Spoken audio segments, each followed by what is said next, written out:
Mr. Jim Shannon.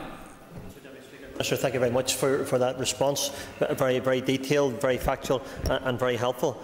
To obviously try and tackle racism and racial discrimination, it's important that we have a possibility and hopeful of meeting the targets. Could the Minister confirm that the targets are still in place and that achievements for cohesion, sharing and for integration can be met?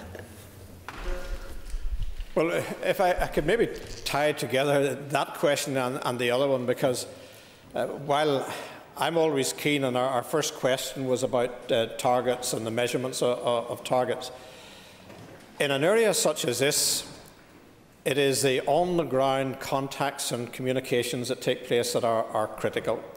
And while it's important to measure these things, the rural expression is that you don't fatten a pig by weighing it.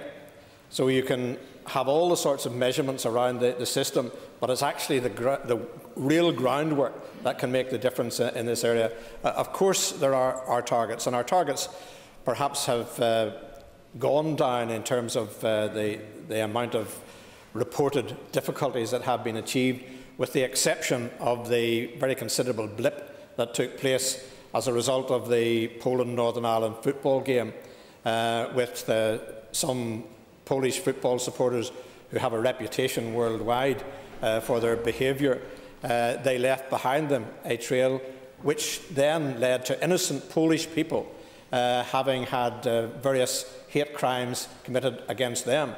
And I think the Executive wants to identify itself very clearly as being opposed to all of those who might be involved in that kind of activity, especially when it targets a section of our community that has made a great contribution towards our economy in Northern Ireland and towards our community as a whole. So, apart from that blip, things had been reducing very considerably in terms of the number of hate crimes that there had been.